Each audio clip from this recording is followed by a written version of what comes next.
Hola, bienvenidos, bienvenidas a un capítulo más de este programa de comunidad y cultura. Estamos acá en el estudio de UNETEP y vamos a transmitir, ¿no? Estamos transmitiendo por el 42.1 de UNETEP. Esto es 767 en tu mundo y también por la página web www.unetep.cl. Hoy día vamos a tener como invitada a alguien que viene desde las provincias. Vamos a invitar a una amiga que está en su formación, en sus cursos no son cursos, está en la formación de doctorado, ¿no? Ahí nos va a contar un poco ella en qué es lo que está investigando, qué es lo que está profundizando desde la provincia de Linares. Voy a invitar a Valentina que se nos pueda acercar, que se nos pueda conectar, porque vamos a estar vía online con ella, conversando en el día de hoy sobre las letras, sobre literatura, pero específicamente de un ámbito o un género dentro de la literatura. Ahí, bueno, nos va un poco a explicar Valentina. Contarles que estamos cerrando parte del proyecto. Ahí está apareciendo Valentina. Bienvenida, Vale. Hola, hola, muchas gracias por la invitación. Estaba yo contando recién, hemos tenido hartas dificultades. Bueno, los que son de acá de Padre Hurtado van a entender que estamos tratando de lograr mantener la conexión de internet, que por las intermitencias nos impide salir como quisiéramos.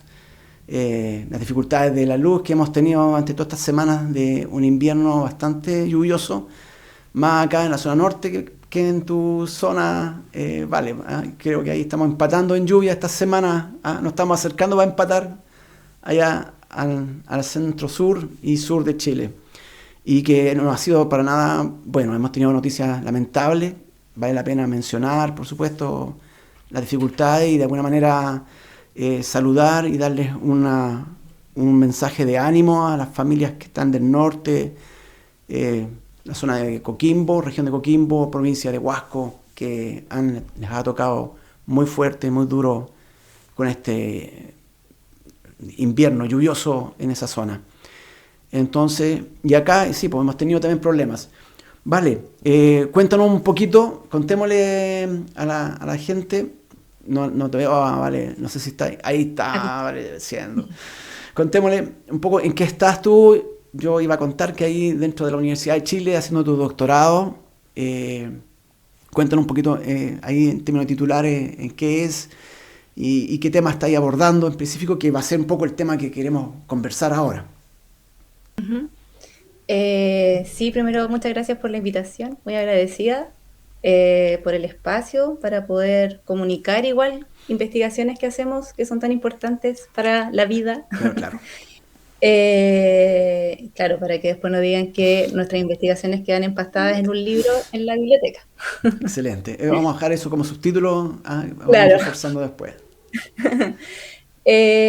Bueno, yo soy Valentina y estoy haciendo mi doctorado en la Chile, en literatura chilena e hispanoamericana, y ahora estoy estudiando en particular la prensa de mujeres escrita durante la década del 30. Eso como a grandes rasgos. Y me interesa particularmente la prensa escrita por mujeres no militantes. Analizando allí o buscando allí también la categoría de mujer nueva y qué significa una mujer en la modernidad, ¿no? ¿Qué es una mujer nueva y qué es una mujer antigua? Y bueno, como ellas lo están utilizando estratégicamente para poder insertarse en el espacio público, entendiendo que la década del 30 falta muy poquitito para, en el 35 se conquista el voto municipal y después ya en el 40 y algo, hoy Sí, pésimo de mi parte que no parece, tenga la fecha sí, exacta, creo que el 40, 47 parece que es, pero sí, que ya el voto presidencial con el decreto Munategui.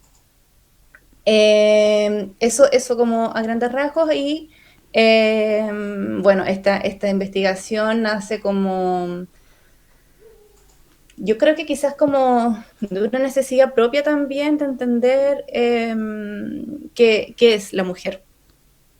Yo empecé mi estudio en estudios de género en el pregrado, creo que en el segundo año como que mi curso de literatura ya estaba tomando o lo estaba inclinando hacia los estudios de género porque me interesaba mucho el cruce que ocurría entre mujer y letra, mujer y literatura, como, porque es diferente esto que estoy leyendo. ¿Qué tiene de particular? ¿Por qué tengo que leerlo como con otro marco teórico y no puedo como leer lo mismo en un texto escrito por un hombre? ¿Por qué hay tan pocas mujeres que escriben? ¿Por qué leemos a tan pocas mujeres? ¿No? Como que todas esas interrogantes para mí fueron muy cautivadoras y quise también investigar más para poder comprender mejor qué pasaba como con la mujer y las letras. Se daba Entonces, también que muchas mujeres escritoras en esa época y antes usaban seudónimos, ¿no? No se podían claro, presentar con su nombre o mostrando que eran mujeres las que estaban escribiendo. O no claro, era tan claro. así. Sí, 100% sí. Hay un montón de mujeres que ocuparon seudónimos de hombres. Uno lo puede decir como hubieron un montón, como habría que investigar ahí cómo se dice que Shakespeare finalmente era una mujer quien escribía, pero hay que hacer un mucho campo, hay que hacer un trabajo de campo muy grande como para decir si efectivamente es una mujer y es esta mujer, ¿no? Mm. La que está escribiendo. Pero yo creo que sí era una práctica habitual, me parece que sí, y también se ocupaba como seudónimo, por ejemplo, referido a una mujer, pero sin decir como quién era, como cuál era el nombre de pila que estaba detrás de ese autor, como por ejemplo, no sé, Aurora, ¿cachai?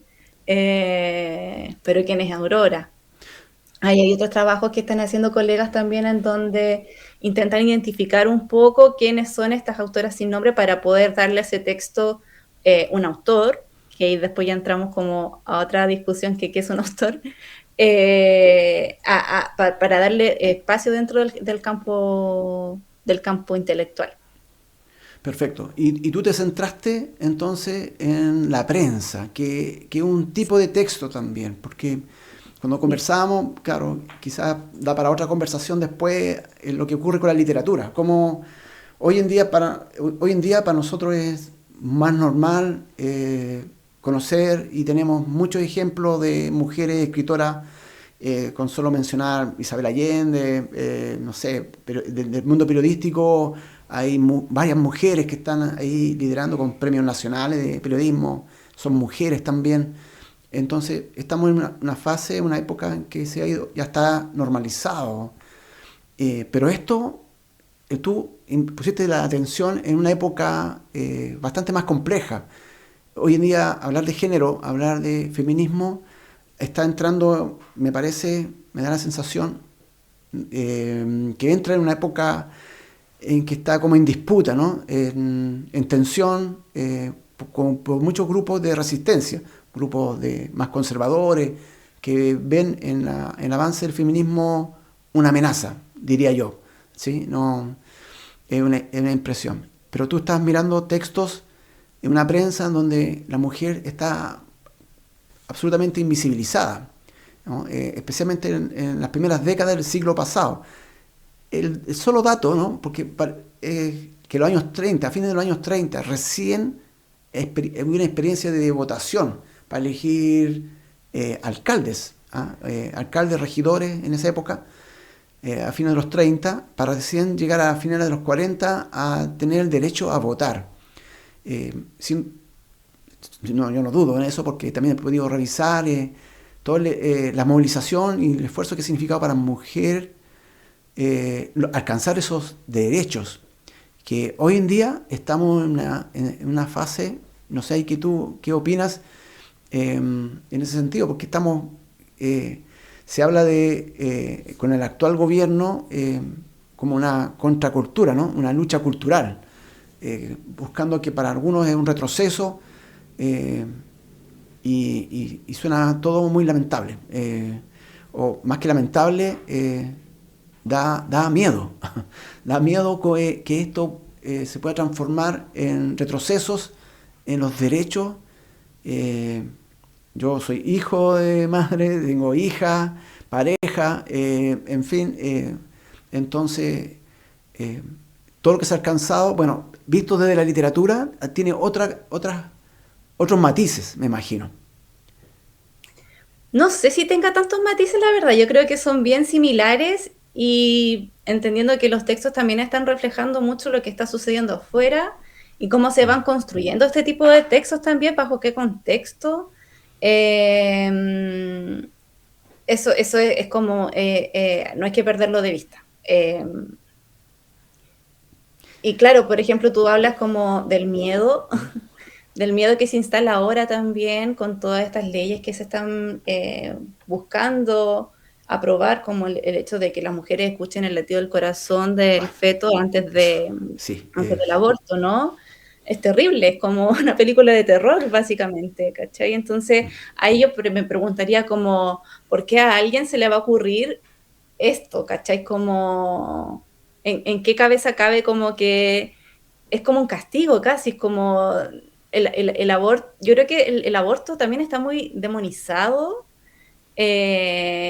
porque se ha instalado un poco la idea en que todas queremos abortar, porque sí, ¿cachai? Porque va a estar está ahí y lo voy a ocupar, y creo que nunca se han puesto a pensar quizá en que puede ser quizá, bueno, aquí yo creo que pueden pasar dos cosas, ¿no? Que es una decisión muy difícil o puede que no sea difícil, ¿cachai? Pero ¿qué me importa a mí lo que vaya a pasar ahí, ¿cachai? Como es tu decisión, es tu cuerpo, es tu vida, como es algo en lo que yo quizás no tenga que opinar ni meterme, ¿cachai? Sí, sí, no, claro. Eh, Es un tema, yo quisiera opinar también, porque no dejo de sorprenderme, no dejo de sorprenderme de esta idea, esta intención parlamentaria, que tiene una representación, hay gente que vota ahí, que está alineada a ese pensamiento.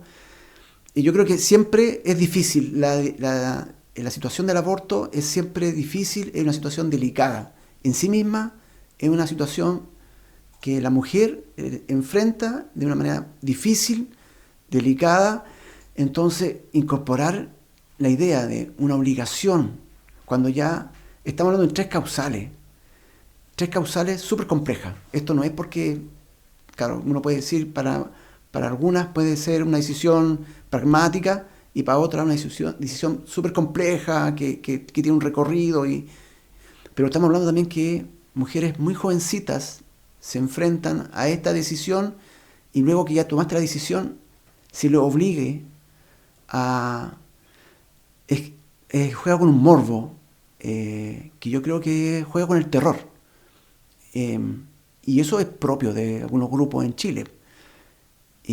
Yo soy católico, ¿no?, de formación, y debo reconocer que en el mundo católico hay gente que juega con el terror. Y creo que ahí está eso también. No estamos saliendo del tema, del foco a lo cual te invité a conversar, pero tiene mucho que ver con género, con el feminismo. El logro de las tres causales es un avance notable, importante, por los consensos que logró de manera transversal.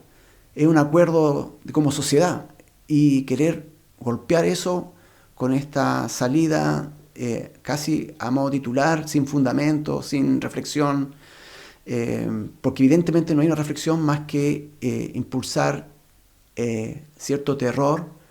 Hay un dogma atrás que juega muy nocivamente en nuestra sociedad y que bueno, está presente evidentemente.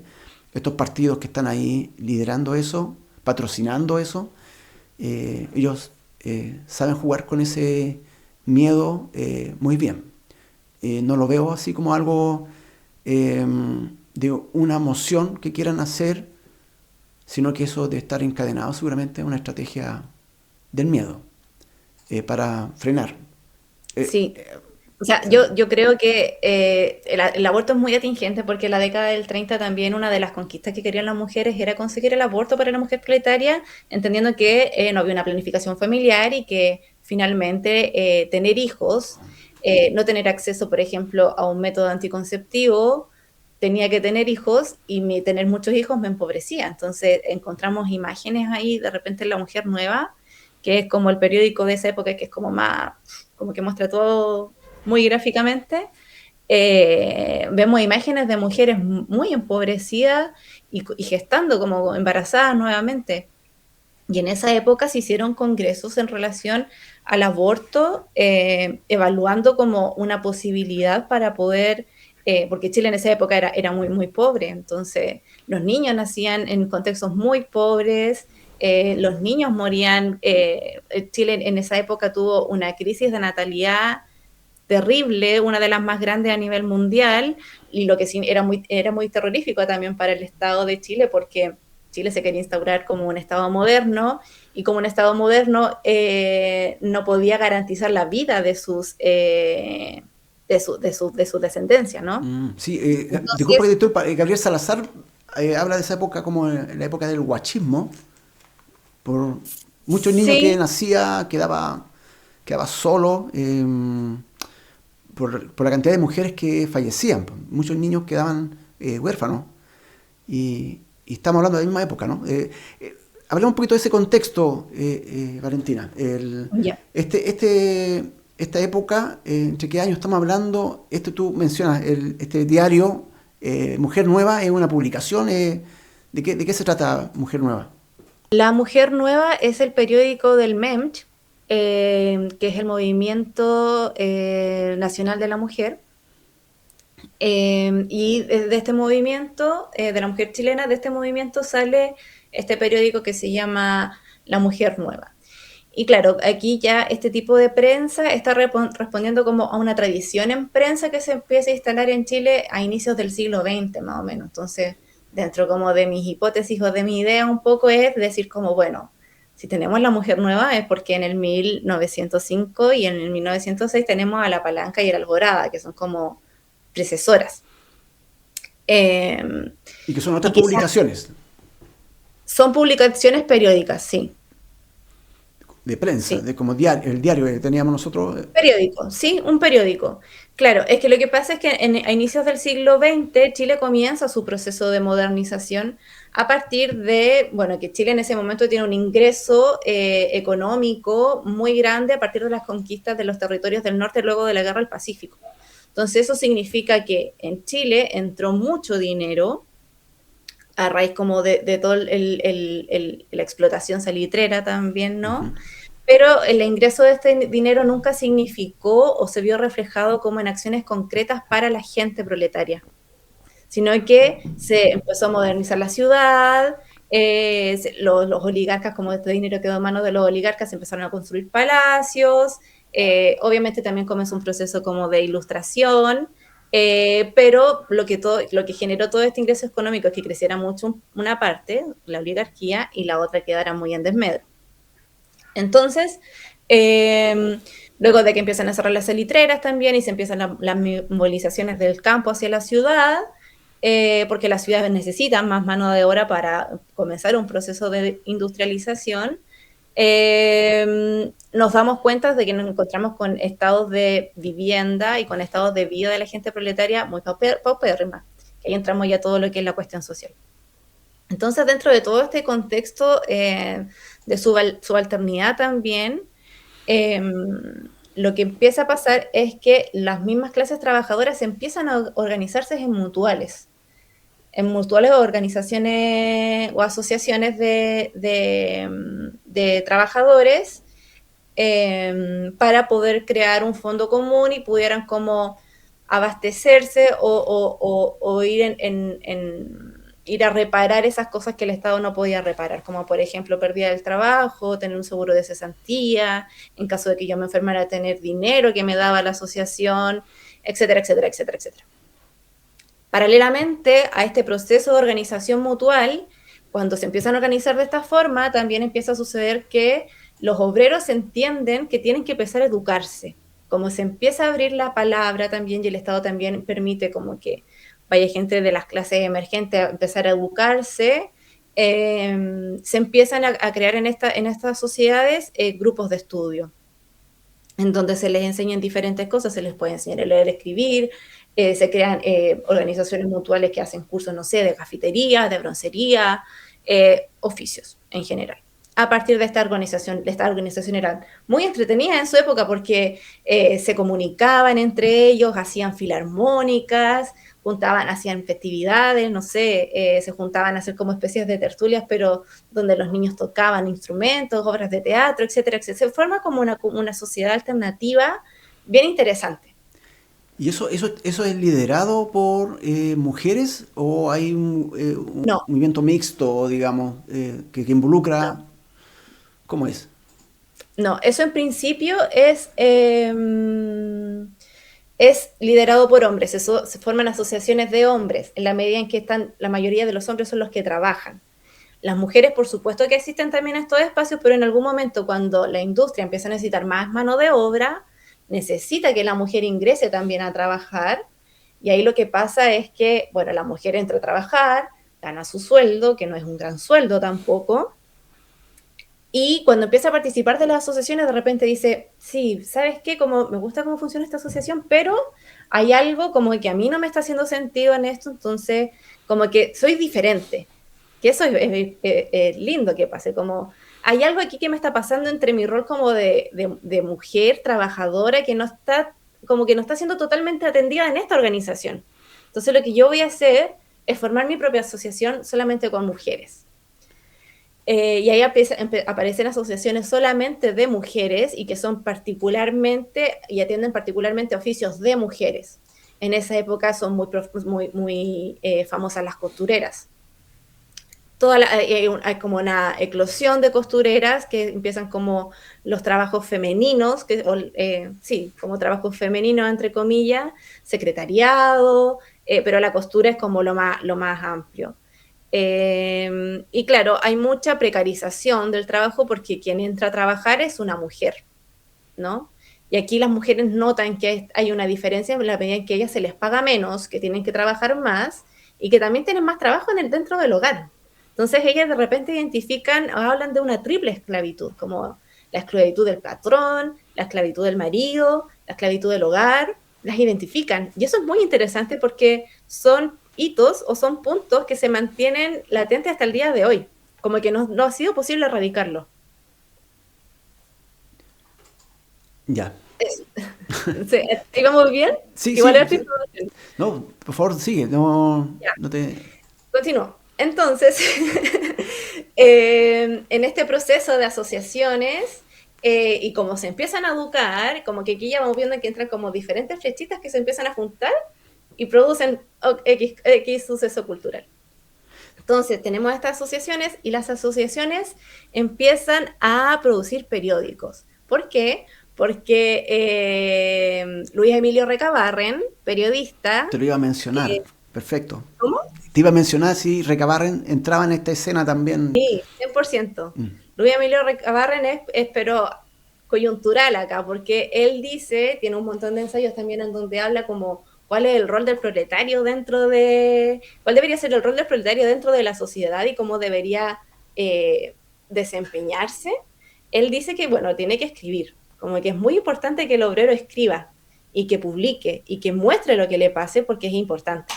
Entonces, Luis Emilio Recabarren lo que hace es que les permite mueve imprentas como a lo largo de Chile, como que le mueve imprentas a las asociaciones. Entonces, en esa época, como en el 1900, hay en Chile como más o menos 150 mancomunales, que para ese tiempo era mucho, porque ahí éramos mucho menos.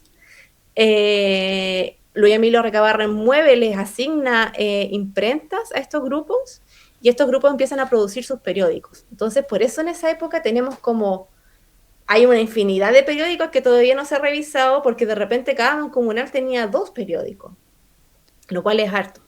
Y ahí las asociaciones de mujeres tenemos como los ejemplares que son La Alborada y La Palanca, Parece que que, son los primeros mm, periódicos obreros feministas de nuestro país. parece que teníamos imagen, ¿no? Tú, no sé si me mandaste unas imágenes que no sé si Sí, Mauricio pues alcanzamos a mostrar. Nos va quedando como 5 o 6 minutos de. Ahí en pantalla, no sé si puedes esa es La ver. Palanca. Esa es la palanca. Este es del 1908 y este periódico es de la Asociación de Prensa, perdón, de la Asociación de Costureras, que lo funda Esther Valdés de Vías, que fue la autora que estudió en mi tesis de magíster. Y el otro es anterior, el de La Alborada, ese A es ver, de sí, podemos poner el 1906. siguiente, Mauricio. Ahí. Ese va como de 1905 a 1907. La editora es Carmela Geria, que es una litógrafa de Valparaíso. Y aquí en este periódico también empieza a escribir Esther Valdés de Díaz. Son periódicos súper interesantes, los pueden encontrar en Memoria Chilena, están para descargarlos. Muy, muy, muy interesantes porque van, acá tampoco, claro, no encontramos como el rol del periodista, sino que encontramos el rol como de mujeres que escriben, o sea, que escriben ensayos, que reflexionan en torno a su condición de mujer proletaria y los publican en estos periódicos. Por eso es muy importante, porque a través de estos Mm. ensayos nosotros podemos acceder también a la realidad de las mujeres de ese entonces. Entonces, vale la redundancia, la pega que hacen ellas es brutal porque son mujeres que recién están entrando a trabajar en una ciudad, en un país donde nunca antes la mujer ha trabajado profesionalmente y entrando en el campo laboral, insertándose en el espacio público, se encuentran con un montón de trabas, ¿no? Como partiendo por el género, después por la clase social, las diferentes actividades que tengo que hacer como mujer durante el día, las 14 horas que tengo que trabajar en el taller y además cómo voy a escribir para mi periódico, o sea, o el periódico en el que quiero que me publiquen. Y eso yo creo que es muy, muy, muy importante porque, claro, uno lo encuentra lindo, pero en ese momento escribir también era un acto, era urgente escribir, ¿no? Porque tenía que decir lo que me estaba pasando o tenía que problematizar que esto que está pasando es súper injusto conmigo porque soy un ser humano, a fin de cuentas, ¿no? Que es como la misma línea que sigue el feminismo en general, que es lo que creo yo que el feminismo finalmente defiende, ¿no? Es como el feminismo lo que quiere es que las mujeres sean consideradas como seres humanos, ¿no? Y pareciera ser que todavía no se entiende eso y volvemos como donde empezamos con el tema del aborto y de esta idea como de mostrarle a la madre el escuchar los latidos del corazón, esa, ¿por qué se le va a hacer eso a un ser humano? ¿No? Sí, eso te iba a preguntar. O sea, quizás da para hablarlo más. De esos textos, de esos registros, ¿no? De esos textos que se elaboraron en esa época, hay puntos en común con nuestro escenario hoy en día que estamos en un momento de revolución de la información. Claro, en ese minuto, bien dices tú, el esfuerzo que significaba el crear, el escribir. Hoy en día, con todo lo audiovisual que tenemos, hoy estamos en un canal comunitario, pero la cantidad de gente generando contenido hace como que fuera más fácil. Pero sin embargo, es probable que los textos, lo que se escribe hoy en día, tenga similitudes, hay puentes de ese feminismo que estaba emergiendo a principios del siglo XX, con este siglo XXI. 100%. O sea, yo creo que son las mismas, porque yo de repente cuando me siento a revisar estos periódicos y los leo, yo digo, es impresionante como que es lo mismo, como han cambiado algunas cosas, pero no termina de cambiar todo, como que la raíz, el germen del problema no termina de erradicarse. Y eso a mí me parece que es problemático, porque yo digo, ¿por qué? ¿Por qué no se termina de erradicar? Como, ¿qué pasa con la humanidad finalmente en que se siguen asesinando mujeres, se les sigue pagando menos a las mujeres, se les sigue exigiendo más a las mujeres, en donde las mujeres tienen que salir a trabajar, hacer su trabajo afuera, llegar al hogar, hacer el trabajo del hogar?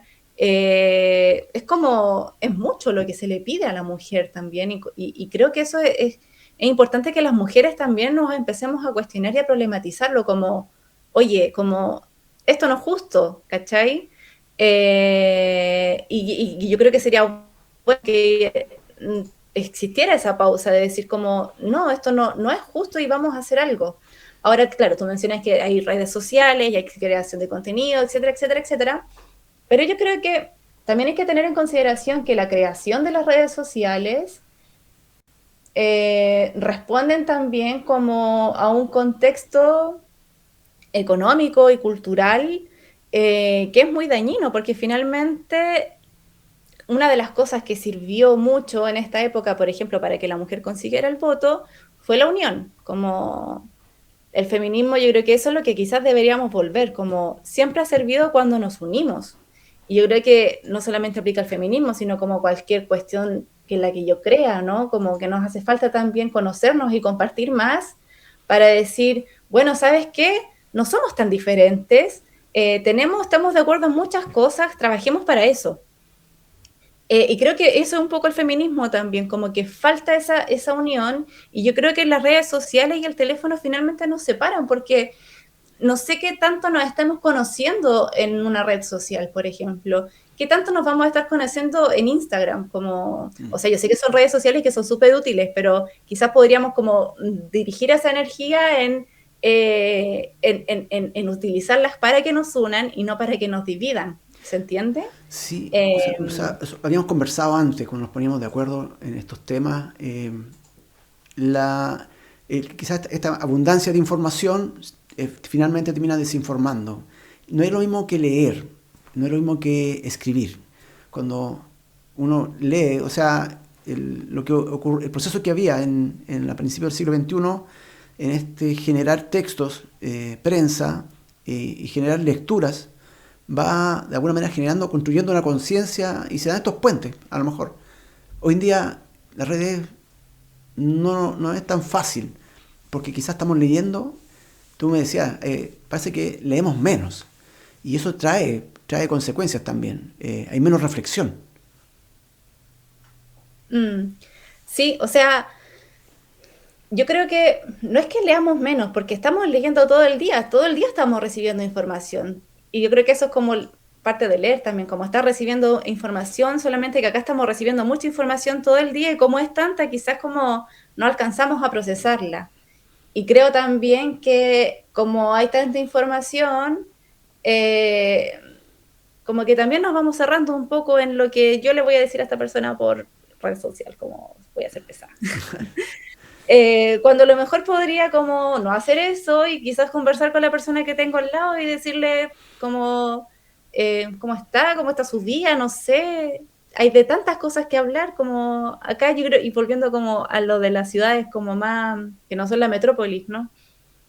Por ejemplo, si no sé, acá yo puedo conversar con una persona con quien me subo al lado, no sé, está cara la benzina, están pasando muchas cosas, como que y la gente también quiere, se nota que cuando uno habla con la gente también quiere hablar, como que igual existe una necesidad como de volver a conectarnos, pero quizás de otra manera, como más humana, po, menos tecnológica. Ciertamente, ciertamente. Oye, se nos va acabando el tiempo, ya he tenido 3 avisos de tiempo, se nos fue rapidito. Muy rápido, sí, Sí, muy rápido. te quiero agradecer, Vale, por tu tiempo, por contarnos un poquito, porque hicimos una pincelada, alcanzamos Sí, a sí, escuchar un fue poco ratito. de lo que estás trabajando, de lo que estás leyendo, de lo que estás descubriendo. Así que esperemos poder encontrarnos de nuevo, volver a tomar las letras y que esta conversa contigo sea una pulsación en este armar semana a semana programa de cultura, pero que quizás con una ancla puesta en literatura, letras, textos, distintos formatos, no sé cómo decirlo mejor, y que nos permite ir avanzando de pronto en estos mismos avances que vas teniendo. Pero bueno, hay harto, yo creo que hay harto, porque creo que conversamos la vez anterior, hartas cosas quedaron, me da la impresión, tengo la sensación, que quedaron en el tintero. E invitar, queremos invitarlos a ustedes también que nos van a escuchar, que nos van a ver al otro lado, a comentar sus reflexiones, sus impresiones. Mezclamos quizás demasiados temas eh, que están en el debate, que es verdad que aquí no hay, valga la redundancia, no se trata de instalar una verdad, pero sí transmitir el deseo de reflexionar. Y esto que traes tú, a mí me queda dando vuelta esto de los años 30, años 20, 100 años atrás. Es que hace 100 años, y probablemente hace 200 años también habían textos de mujeres, y bienvenido el feminismo en esta línea, porque nos hace bien a todos. Esto no nos separa. Tú bien decías que esto nos une, nos permite encontrarnos. Así que muy agradecido que nos hayas traído este tema, que de allá de Linares, no sé si está lloviendo allá, están los días bien como estamos teniendo ahora, una pequeña pausa en las lluvias. Una pausa antes de la tempestad, nuevamente. Ojalá que no más tempestades. Ojalá que no. No estamos acostumbrados ni bien preparados, que ese es otro tema.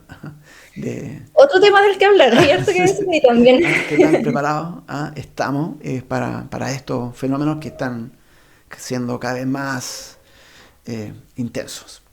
Ya Ujú. pues, nos despedimos entonces. Agradecida muchas gracias Agradecidos, por la muchas instancia. gracias a ti y nos estamos viendo en otro momento, en otro capítulo de este Comunidad y Cultura. Nos vemos. Chao. Nos vemos, chao.